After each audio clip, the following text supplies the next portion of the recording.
Through the scope, Maris Keane squeezed the trigger. No thunder, just a suppressed crack that vanished into the night wind before the mountains could throw it back. The enemy spotter's head jerked, then folded into the snow, but his radio didn't die with him.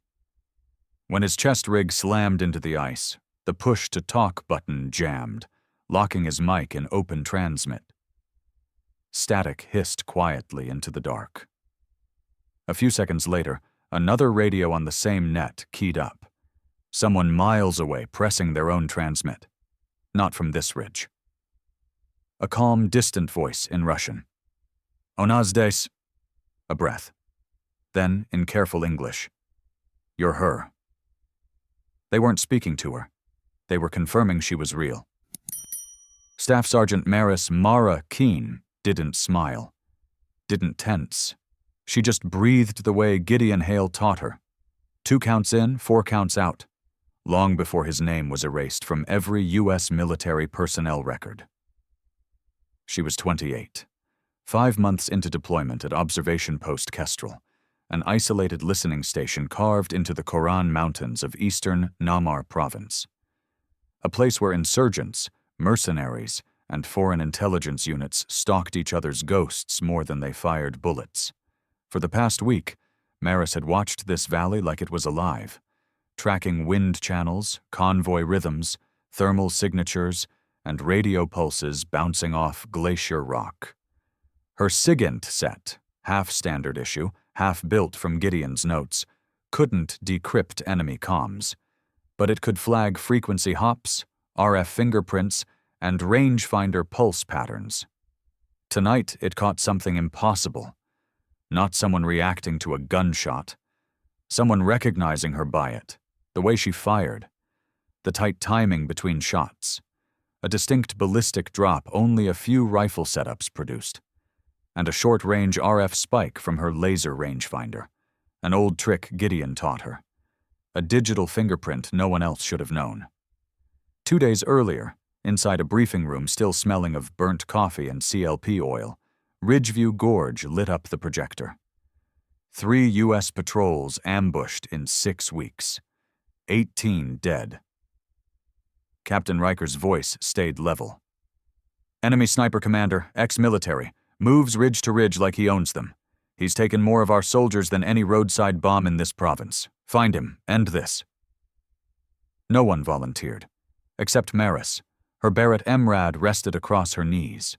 In her footlocker, under folded uniforms, lay Gideon Hale's modified M24 and his leather field journal no armory had ever logged. "Questions?" Riker asked. Maris looked up. "There's a pattern," she said. "He'll be on this ridge in 3 days." Somewhere beyond the frost-bitten peaks, a sniper believed he was the only ghost in these mountains. He was wrong. Before we dive deeper, tell me, where are you watching this from? Comment below. And don't miss a single mission. Hit subscribe and ring the ice bell so you're always on the front line with us. Gideon Hale never called himself a soldier. Soldiers had dog tags, unit patches, names etched into stone when they died. Gideon had none of those. Just a reputation that lived in rooms without windows and orders no database recorded. He worked in places without flags, Balkans, Caucasus, operations buried so deep they left no budget trail. And when one mission went bad, politics, not bullets, someone had to disappear. Gideon didn't stand trial. He was erased, not from everywhere. A black server that didn't officially exist still kept a file under his codename. That was the last time his name appeared on any system. Then he vanished to rural Oregon. That's where Maris's mother met him. That's where the world believed he died. Instead, he raised a daughter, not softly, but deliberately. He never said, "I'll teach you." He simply woke 12-year-old Maris before dawn, handed her an old Remington 700, and said, "Don't shoot, just see." Dew soaking through her sleeves, frost tracing wind direction across barbed wire, crows lifting from fence posts, marking distance without numbers. Gideon lay beside her, not praising, not comforting, only correcting the moment her breath rattled the rifle. Once she asked, "When do I take the shot?" "When you've already hit it," he answered. No applause when she hit center mass. No sympathy when she missed. If she got it right, he moved the target further. If she shivered, he told her to breathe quieter. At 17, Gideon was gone. Official cause: heart failure. But there was no autopsy. The doctor vanished 2 weeks after signing the report. The file was locked behind black access clearance. Under a floorboard in his workshop, Maris found the truth he left behind: a steel footlocker. Inside, burned maps, encrypted drives, foreign brass casings, and his rifle, a custom M24, perfectly balanced to her shoulder, as if he knew she'd one day carry it. At 19, she enlisted. She never logged the rifle, never surrendered the leather-bound field journal filled with sketches of ridgelines, wind formulas, lunar shooting patterns carved into mountains no satellite could read. And now, at Observation Post Kestrel, that journal lay open on her bunk when she walked into Captain Riker's office before sunrise. She spread a map across his desk. 5 sniper nests marked in fading pencil, a date, a time, a ridge. "I know where he'll be in 3 days. Riker studied her. "And if you're wrong?" Maris didn't blink. "Then someone else dies in my place." They thought they were hunting a sniper. They didn't know they were already inside someone else's crosshairs. The MV-22 Osprey touched down for 8 seconds. No lights, no radio call, then vanished into the dark. Maris, Corporal Hayes, and Echo Team began climbing. 5 kilometers of ice, shale, and air so thin every breath scraped. Their lungs, no tents, no fires. Every hour they rotated point to keep circulation alive. White camouflage, thermal cloaks, heat packs over arteries. Survive first, shoot second. By dawn, they reached the ridge above Ridgeview Gorge, exactly where Maris had marked. They dug in. Day 1. Wind shredded skin like wire. They cycled the rifle every few hours so the bolt wouldn't freeze. Batteries stayed pressed to skin. Radios stayed cold, only passive listening, never transmit. Day 2. Rations were ice bricks they had to bite until bleeding. Sleep came in 20-minute shifts.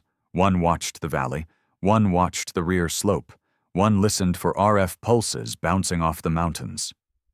Day 3. Bones felt hollow. Optics fogged, cleaned with alcohol pads. The world was ice and static. Until movement.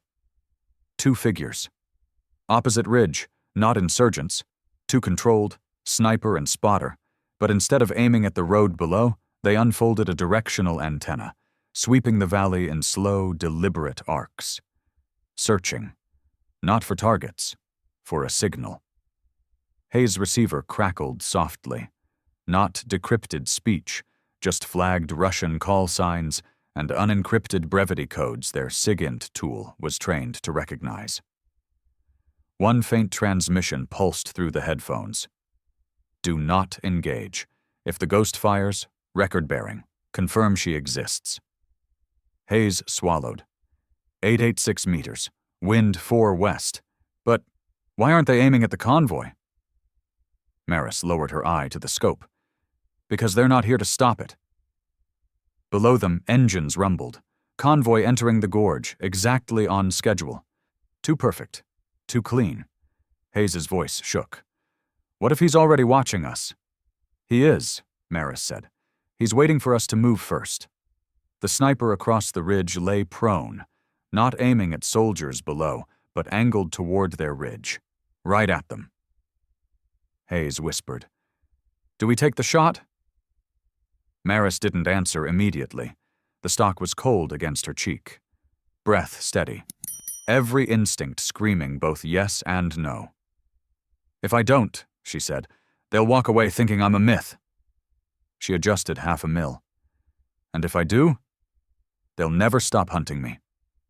For the first time in 3 days, The mountain fell silent.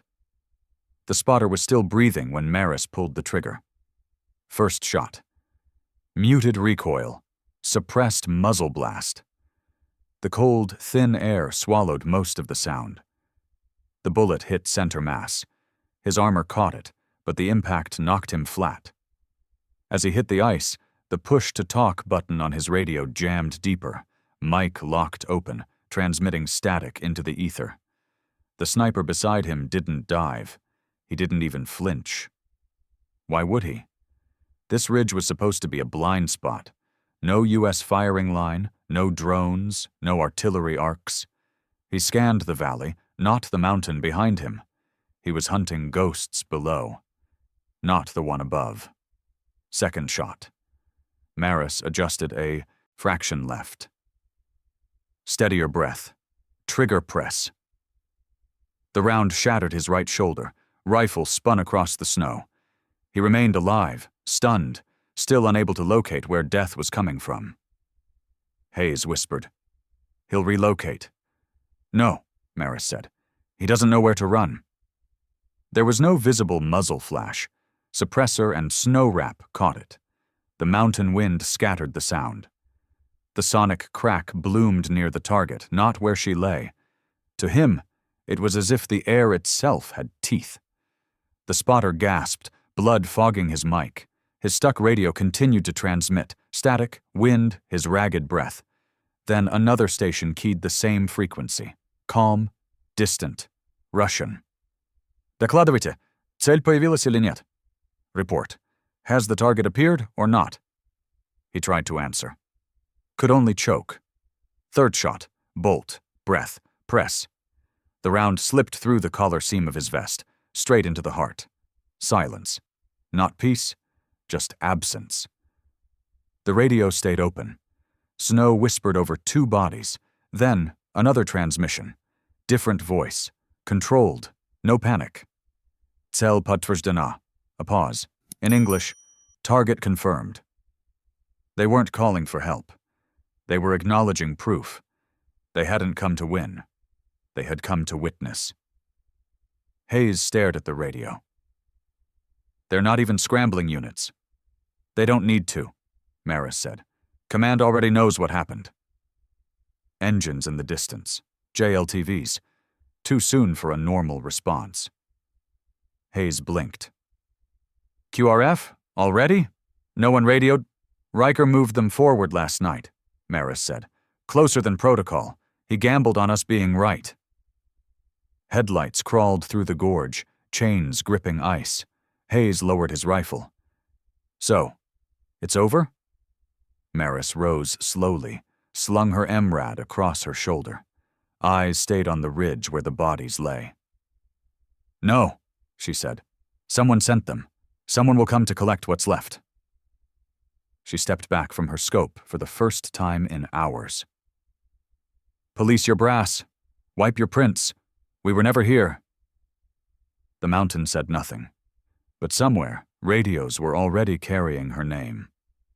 The JLTVs reached the ridge in 19 minutes, not by protocol, but because Riker had staged them 8 kilometers away the night before. He never said it aloud, but he trusted Maris's intel. Snow crunched under boots. Bodies were tagged, casings collected. No one touched the enemy sniper's pack until the intel unit arrived wearing thermal gloves.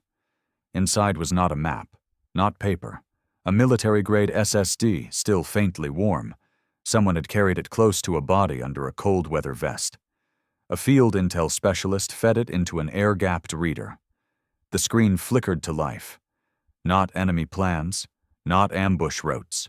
American files, U.S. Army sniper dossiers, photos, unit patches, ballistic records, kill distances, psychological, evaluations, some marked KIA, some very much alive. Then one folder, locked but visible, Archer Project Orphan, Black Archive, access restricted. These weren't standard Pentagon files. These were off-books, kept in servers no soldier was supposed to know existed. They opened it. Hale Gideon, status, terminated, asset retired. No service number, no branch. Codename only. Below it, Keane Maris. Status. Successor active asset. Silence hung in the cold air. The intel sergeant swallowed. Sir, metadata shows this wasn't taken from the field. It synced from a U.S. black server, Fort Bragg, 48 hours ago. Hayes frowned. So it was stolen? No breach. No forced encryption, the sergeant said. Someone with clearance authorized the copy. They wanted it to end up on the enemy corpse, knowing Maris would find it. Riker's jaw locked. Lock it down. No radio, no satellite relay. If anyone asks, this SSD doesn't exist. Understood? No one argued. They all understood. Maris stared at the screen, her name listed under a program she never chose. In her head, Gideon's voice returned. A bullet isn't the end. It's the beginning of whoever tries to rewrite the story. This was never just a mission. It was a roll call, a confirmation. Someone had shown the enemy her name, not to kill her, but to prove she was real, to put her on a list. The flight back to OP Kestrel was silent. Snow-capped peaks slid beneath the osprey like broken teeth. Hayes finally whispered, "So, what are we now? Hunters or bait?" Maris didn't look away from the mountains. "Both," she said quietly. "No medals, no funerals, only the certainty that from this moment forward, she was no longer a ghost, she was a target."